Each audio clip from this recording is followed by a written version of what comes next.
Hello everybody, welcome back to The Most Underrated Game, a series in which I pick a game that I think is fairly underrated or didn't even get enough attention at launch, and I talk about it with you guys. In this episode, we're going to be talking about Game of Thrones, the Telltale game. Personally, I think this is a very good Telltale game. By their standards. Maybe not by a standard of an actual video game, but by Telltale standards, I think this is one of their best. Lately, Telltale has kind of been slipping, in my opinion. I didn't really like Batman. I didn't really like The Walking Dead Season 3. And I just think that Telltale needs to really step up their game. And this game went really unnoticed for me. Mainly because at that time, when it was released, I had no idea what Game of Thrones was. I'd never seen a single episode of the TV show. And pretty much had no interest in watching it or playing the game. It was just a Telltale game, and I moved on with my life. So, now it's been about 2 years now. And it is free on PlayStation 4, so I think you should all pick this game up and try it.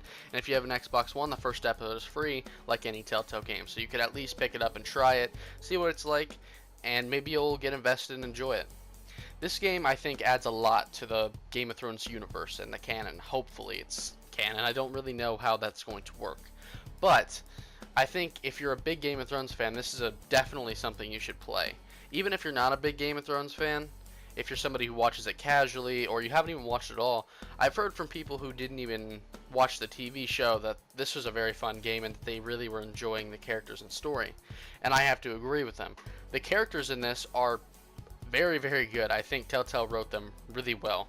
I was invested in almost every character, and I really enjoyed going through with them to their deaths or to see if they live. I think that Telltale is really missing out if they don't do a second season with this game, and I honestly don't think there will be. This game ends on a huge cliffhanger, and if you're scared of not seeing a second season or being stuck on a cliffhanger, then maybe you should stray away. And personally, I think that because this game didn't get a whole lot of attention, similar to a lot of Telltale's games, we may not receive a second season. But who knows, we'll have to wait and see what happens, because honestly, I think this game, of all Telltale games, does deserve a second season. It ends on a huge cliffhanger, and throughout the story, you're extremely invested in those characters, so it would suck if we didn't get to see a conclusion to all the character stories. You play as several characters throughout the story, so it's not just you're following Lee or Clementine, or Bigsby from The Wolf Among Us, for example. You're following several different characters, and so you're invested in each and every one of their stories. Except, in my opinion, Mira. I didn't really find her story that interesting until the 5th or 6th episode. But, regardless, that's just my opinion. This is also a Telltale game, similar to the new ones, that offers a lot of choice. The Walking Dead and The Wolf Among Us, they do offer a fair bit of choice, but nothing compared to a lot of the newer Telltale games. And I feel like that's what they've been focusing on, choice. And some would say that's what matters most in an RPG. But I personally would rather have a more interesting story, and this game seems to have both. I wouldn't say the main story, saving House Forrester from destruction, which is what the main story is what really invested me. I think it's more or less the characters that I was invested in. Whether it would be Garrett or Roderick or Ethan or not really Mira, but Asher. All these characters I had a strong interest in, and seeing the cameos from the original show is always nice too. While this game's graphics do bother me a lot because I believe it is on the new Telltale engine, it's something you can look past if you really are invested in the characters. And personally, I was able to get away from the really annoying to look at graphics. But you may not, and that's fine. But like I said, this game offers a lot of choice. If you are really into consequence and choice in your games, this is one for you. Any Telltale game past like The Wolf Among Us really does that, but I think this game shines because it has interesting characters to go along with that great amount of choice. And with that choice, it does come the question, how does this affect the main Game of Thrones story?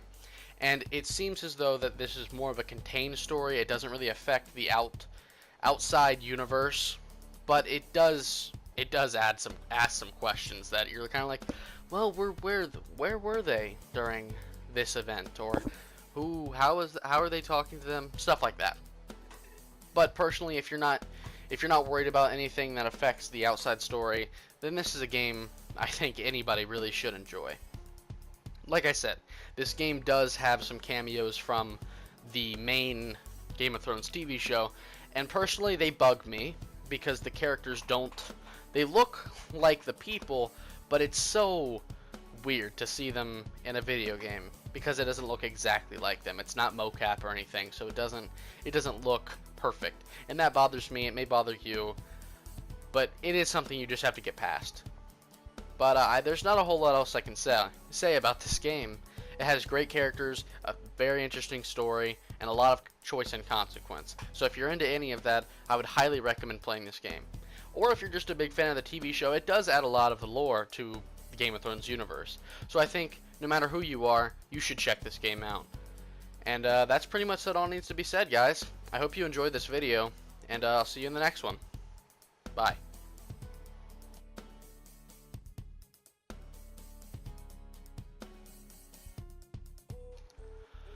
Okay, everybody. I hope you enjoyed the video. This is just a little bit afterwards that I wanted to talk to you all about because I know I've been posting for a while. I haven't been posting for a lot of reasons, but mainly it's been boredom, and that was cured because now I have a job. I've been working a lot, haven't had a whole lot of chance to post videos, and I'm going to try to get back into the groove of things. But yeah, I just want to let you guys know where I've been, and that's pretty much it. I hope you guys can look forward to some more content on this channel. I'm thinking about doing some collaborations with some other people on YouTube, some people from iFunny that I've met. So hopefully that can happen. My computer is almost done, almost there. We're almost there with this thing. I ordered some RAM, and next week, about 2 weeks, I think it'll be complete, and I'll be able to do more videos. So yeah, hope you guys enjoyed. I'll see you in the next video.